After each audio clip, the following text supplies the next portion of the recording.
우리가 시작해야 될 일이 무엇인지 알게 하여 주시고 우리의 움직임 가운데 주님이 함께 하심도 알게 하여 주옵소서. 내가 하나님과 함께 한다면 무엇을 해야 되고 내가 하나님과 함께 한다면 어떤 마음으로 살아야 될지 알게 하시사 우리 작은 마음들이 모여 그 일들을 이루어 하나님 나라가 만들어지게 하여 주시옵소서. 어렵고 힘든 시간들, 그 시간들이 증폭되고 가중되고 그래서 불편해지는 사람들도 있고 어떻게든 이겨내려고 애쓰는 사람들도 있고 잘 견뎌내는 사람들도 있고 그 모든 마음들이 하나님의 마음과 합하여 그 모든 괴로움과 어려움과 그리고 견디는 시간들을 이겨낼 수 있는 이번 한 주 되게 하시고 그동안의 모든 어려움도 털어낼 수 있는 한 주 되게 하여 주시옵소서. 감사합니다. 고마우신 예수님 이름으로 기도드렸습니다. 아멘, 아멘. 오늘은 시편 146편 말씀 봅니다. 시편 146편입니다.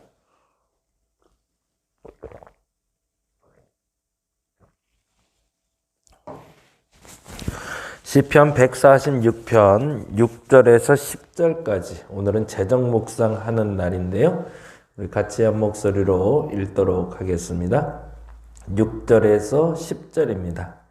여호와는 천지와 바다와 그 중에 만물을 지으시며 영원히 진실함을 지키시며 억눌린 사람들을 위해 정의로 심판하시며 줄인 자들에게 먹을 것을 주시는 이시로다. 여호와께서는 갇힌 자들에게 자유를 주시는도다. 여호와께서 맹인들의 눈을 여시며 여호와께서 피곤한 자들을 일으키시며 여호와께서 의인을 사랑하시며 여호와께서 나그네들을 보호하시며 고아와 과부를 붙드시고 악인들의 길은 굽게 하시는도다. 시온아, 여호와는 영원히 다스리시고 내 하나님은 대대로 통치하시리로다. 할렐루야. 아멘, 아멘. 시편 146편은 할렐시라고 알려져 있다고 지난번에 시편 나눔에서 말씀드렸고요. 시편 146편은 신앙의 고백시로 보시면 좋을 것 같아요. 1절, 2절을 보면 이렇게 되어 있잖아요. 할렐루야, 내 영혼아 여호와를 찬양하라. 그리고 이렇게 연결됩니다. 2절에 나의 생전에 여호와를 찬양하며 나의 평생에 내 하나님을 찬송하리로다. 같은 말이 연결되는 것 같으면서도 다른 거는 뭐냐면 내가 사는 날 동안 생전에라는 동그라미 해놓으시고 이렇게 적어 놓을게요. 내가 사는 날 동안 평생에는 지속적으로 내가 사는 날 동안 지속적으로 하나님을 찬양하고 찬송할 것이다 라는 것이 시편 기자의 고백입니다. 이제는 그러면 내가 사는 날 동안 하나님을 지속적으로 찬양하는 이유를 얘기해야 되겠죠. 그러면서 그 이유를 설명하기 전에 다시 한번 단돌이 진다고 그러죠. 정리하고 가는 게 바로 3절입니다. 같이 한번 읽어볼까요? 귀인들을 의지하지 말며, 거기 귀인 동그라미 하고요. 도울 힘이 없는 인생도 의지하지 말지니, 도울 힘이 없는 인생도 동그라미 할게요. 그의 호흡이 끊어지면 흙으로 돌아가서 그날에 그의 생각이 소멸하리로다 라고 되어 있어요. 그래서 그의라고 되어 있는 생각, 그의 호흡, 그의 생각하는 그는 귀인들과 도울 힘이 없는 인생을 말하겠죠. 우리가 하나님을 사는 날 동안 지속적으로 찬양해야 되는 이유와 합하여 한 가지를 더 설명할 텐데 그건 뭐냐? 사람 의지하지 말라. 좀 괜찮아 보인다고 귀인이라는 말은 그 말이죠. 좀 있는 것 같아 보이고 그리고 뭐 좀 하는 것 같아 보여서 좀 괜찮아 보여서 의지하지 마라. 도울 힘이 없는 인생이다 라고 표현하고 있죠. 그래서 오직 하나님만을 의지하라 라는 이야기를 시편 기자는 하고 싶은 거죠. 그리고 나서 그 결론으로 5절에 이렇게 얘기합니다. 야곱의 하나님을 자기의 도움으로 삼으며 여호와 자기 하나님에게 자기의 소망을 두는 자는 복이 있도다 라고. 그래서 하나님을 사는 날 동안 지속적으로 찬양하며 찬송하는 자, 그들을 하나님께 소망 두는 자라 말할 건데 그들은 복이 있다. 저와 여러분이 그러시기 바랍니다. 사람 실망 많이 주죠. 사람 의지해 봐야라고 말하면 좀 조심스럽지만 절대적인 의존자가 사람이 되지 않게 만드는 여러분 됐으면 좋겠어요. 때로는 어머니 의지할 수 있고 아버지 의지할 수 있고 저도 제가 좋아하는 사람들을 많이 의지할 수도 있고 그리고 제가 아는 사람들 중에 저보다 생각이 좀 나은 사람들은 의지할 수 있죠. 그런데 지금 말하는 이 의존은 잠시 잠깐 의존까지 말하는 것이 아니라 절대적인 의존을 말합니다.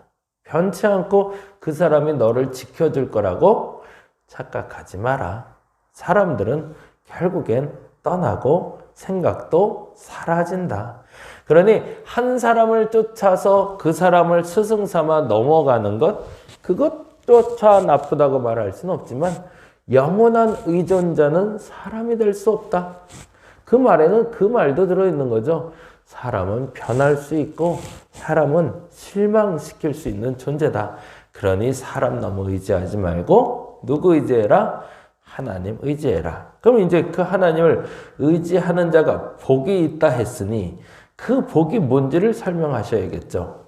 이렇게 얘기합니다. 6절에 여호와는 천지와 바다와 그 중에 만물을 지으시며 영원히 진실함을 지키시는 분이기 때문에 그게 사람과 반대된다는 거죠. 하나님은 창조하시는 분이고 하나님은 그 진실이 영원하신 분이니까 사람처럼 왔다리 하는 분이 아니라 하나님은 영원히 진실하신 분이기 때문에 저는 이 단어를 믿어요. 저와 여러분이 이 단어를 믿을 수 있길 바랍니다. 하나님은 창조하시는 분이시고요. 하나님은 영원히 진실하신 분이십니다. 단지 우리가 끝까지 하나님을 의지하지 않기 때문에 그 하나님의 복을 누리지 못하는 거죠. 그렇다면 그분의 진실하심과 영원하심은 무언가? 이렇게 설명하죠. 드디어 해야 될 얘기가 나오는데요. 7절부터 10절이죠.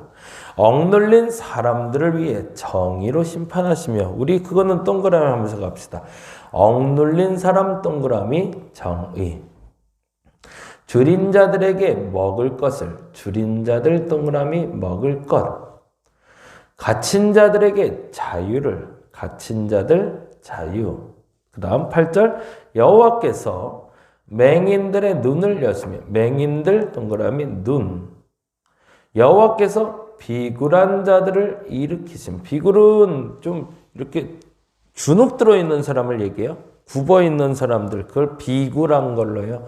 비굴한 거를 우리가 조금 다른 의미로 우리는 쓰잖아요. 아유 비굴한 놈 하면 뭔가 사람들 앞에서 주눅 들어있고 이렇게 쪼그라져 있는 사람들을 얘기하는데 그런 의미도 있지만 어찌됐든 그렇게 굽어있는 사람들을 하나님이 뭐한다? 일으키시고 그 다음에 여호와께서 의인들 동그라미하고 사랑하시며 그 다음 9절에 여호와께서 나그네 동그라미 보호 그 다음 뭐라고 돼 있어요? 고아와 과부를 붙드시고 라고 돼 있네. 붙드시고 악인들의 길은 굽게 하신다. 그게 하나님의 행동이죠. 근데 여기서 정확한 건 뭐냐면 어떤 사람에게 어떤 일이 일어나냐가 중요한 거죠. 여기는 두 가지가 필요해요. 뭐냐면 하나님은 우리의 필요를 아신다. 첫째, 하나님은 우리의 필요를 아신다. 그러면 우리는 하나님께 그 필요를 아뢰일 때 하나님이 응답하신다고 두 번째죠. 자, 다시요. 하나님은 우리의 필요를 아신다. 그래서 그 필요를 채우시는 분이시라는 거고요. 그리고 우리는 그래서 그 필요를 하나님께 말할 수 있을 때 응답받는다는 거죠. 다시 한번 그러면은 복귀했습니다. 억눌린 사람들을 위해 정의로 심판하신다는 게 뭐예요? 억눌린 사람에게 가장 필요한 게 뭘까요? 정의죠. 그래서 하나님은 정의로 응답하십니다. 억눌린 사람에게 위로보단 억눌린 사람은 정의가 지금 필요합니다. 그리고요, 줄인 자에게는, 그렇죠, 배고픈 사람은 먹을 걸 주는 거죠. 갇힌 자는요, 억압당하고 있는 자에겐 자유함을 주는 게 가장 필요한 거죠. 절대적인 필요죠. 맹인들은요, 그렇죠, 눈을 뜨는 게 최고로 좋은 일이죠. 비굴한 자는, 굽어 있는 사람들은 펴주는 것이 제일 필요한 거죠. 의인들은 뭐라고 되어 있어요? 사랑하신대요. 아, 이게 조금 좀 생각하게 만드는 단어죠. 왜 의인들은 사랑하실까요? 의인들은 외로울 수 있거든요. 나 홀로 이 바른 말을 하고 이 척박한 땅에 이렇게 살아도 되나 싶을 정도로, 이번 주 일요일 말씀드렸지만 은밀히 갚으시는 하나님 앞에 행하는 게 의인인데, 그렇게 행하셨을 때 하나님은 그에게 뭐라 하신다? 내가 너 사랑해 라고 얘기해 주신다는 거죠. 이 말이 참 매력적이었어요. 제가 요번에 이거는 그냥 지나가는 얘기처럼 들리시고, 그러나 마음속엔 담아보시기 바랍니다. 지난 주간에 이제 대선 때문에 가려졌던 뉴스들을, 저도 이제 뉴스 잘 안 보게 되는데 자꾸 이제 혼돈되고 뭐가 좀 정신이 없고 해서 요즘은 최근에는 잘 안 보는데, 그러다 보니까 봐야 될 걸 자꾸 못 봐요. 그 중에 하나가 지금 산불난 지역, 삼척하고 울진 지역에 지금까지 우리나라에서 났던 산불 중에 제일 큰 산불 중에 하나라고 그러고, 전소된 집들이 300가구가 된다고 그러고요. 그리고 그 가구들마다 집이 전소돼야, 전파된다고 그러죠. 완전히 완파돼야 1,600만 원 준다고 그러고, 그리고 한 반파 정도 되면, 그러니까 반 정도만 소실되면 한 800만 원 준대요. 창고가 불에 타서 사라지면 창고 지을 돈은 주지만 창고 안에 물건에 대해서는 보상 안 해준대요. 그때 찾아오신 분하고 얘기 나눴지, 장내삼 농가에서는 장내삼이 다 타버렸는데 장내삼은 다시 길러서 상품화 하는데 30년 걸린다는데 아무 보상 못 받고, 그렇게 다 길거리에 나앉게 생긴 이재민들이 수천 수만에 이르는데, 뉴스에선 그들 얘기는 거의 끝자락에, 그리고 시작부터 거의 마무리까지는 대선 얘기에, 심지어 요즘은 청와대 이전 얘기로 아주 그냥 시끌시끌하죠. 도대체 어떤 뉴스를 들어야 될지 모를 만큼 가려져 있는데, 때마침 그 산불을 난 지역에 이재민들을 돕고 싶다고 헌금을 해 주셨어요. 저도 가려졌던 부분이라 죄송한 마음에 헌금을 받긴 했지만, 또 하나 생각나는 게 있었어요. 그게 뭐냐면, 그 헌금이 어떻게 흘러가야 가장 정직하게, 가장 바르게 사용될까라는 생각이었습니다. 그런데 또 하나 든 생각이 있어요. 그 재물이, 그 헌금이 아주 귀하고 소중하게 전달되는 것도 중요하지만, 또 하나는 여러분께 던지는 질문이에요. 여러분이 만일에 그 일을 했을 때 하나님이 여러분을 어떻게 알아주셨으면 좋겠어요? 다시요. 저에게 마음을 주셨어요? 우리에게 마음을 주셨어요? 이번에 산불 재난 터지면서 그들을 도와야 된다는 마음을 주셨어요. 그래서 기쁜 마음으로, 애잔한 마음으로, 긍휼한 마음으로 그들을 돕기로 했어요. 그리고 그들에게 전달됐어요. 그리고 전달받은 사람도 너무 감사하다, 이렇게 해야 정상. 그랬으면 좋겠어요. 그래서 전달받은 통로를 여는 게 너무 어렵다는 거 알았어요. 그런데도 이번에 전달된 건 그 울진 쪽에서 미술하시는 협회에 작가님이 계신데, 그 작가님의 작품을 넣어놓고 작품 활동하던 그 자택이 전소가 됐대요. 그래서 그 작가님께 전달하는 헌금으로 사용됐어요. 그런데 그건 그렇다고 치고요. 물론 이제 그분에게도 참 귀하게 잘 사용되기를 간절히 바라는 마음으로 여기저기 알아보다가 조심스럽게 전달했지만, 정말 제가 알고 싶은 건 뭐냐면, 은밀히 보시는 하나님은 그 헌금을 하겠다고 마음먹은 그 사람에게는 뭘 주실까였거든요. 아니, 너무 감춰지지 않아요? 진짜 좋은 일 하는 사람들은 너무 감춰져 있으니까 그들을 좀 이렇게 좀 저는 드러내줘, 정직하게. 그러니까 그들이 교만해지게 드러내는 게 아니라 그들이 한 일이 세상에 좀 만방이 제대로 알려졌으면 좋겠는데 어떻게 알려질까? 근데 그 단어 중에 하나가 오늘 단어예요. 의인들을 하나님은 사랑하신대. 너 참 잘했다. 내가 너를 사랑한다. 하나님은 이야기해 주신대요. 근데 사랑한다는 건 말로 하는 게 아니라 물론 말로도 해야 되지만 느껴지게 해 주셔야겠죠.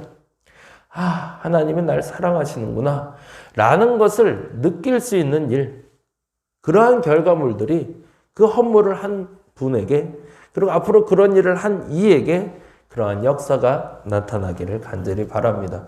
그래서 이번에 산불 재난을 당한 이를 도울 수 있는 통로가 돼서 너무너무 감사했고요.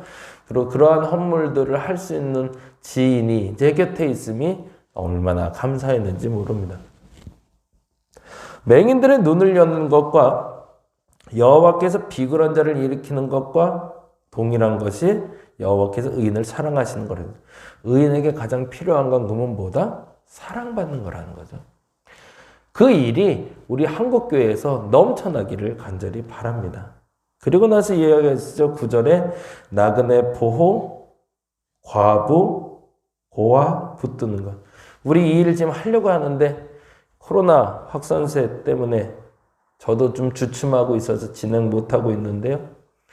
우리 이제 홀사모 돕기로 한 일, 그리고 보육원 돕기로 한 일, 그리고 우리 이정민 전도사님 돕기로 한 일, 그 일들이 이제는 조금 좀 이제 자리를 잡아가야 될 시기가 사실 3월이었는데 아무것도 못했어요. 그렇다고 여러분까지 마음 닫아버리지 마시고 1월 달에 들었던 그 목사님들의 설교, 그 사모님의 설교 잘 기억하셨다가 우리 올해 안에는 한 번씩 방문하며 다시 시작했으면 좋겠습니다.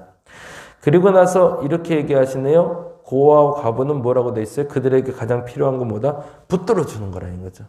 하나님께서 그들이 넘어지지 않게 붙들어 주시고 그들을 홀로 있지 않게 붙들어 주시는 게 가장 필요한 거고, 악인들은 어떻게 한대요? 굽게 하신대요. 아우, 그랬으면 좋겠어요. 저는 정말 그랬으면 좋겠어요. 악인들에게는 그냥 딱 꺾여버렸으면 좋겠어요. 안 되게 됐으면 좋겠어요. 아무것도 안 되게. 우리가 악인이 되면 안 되겠죠.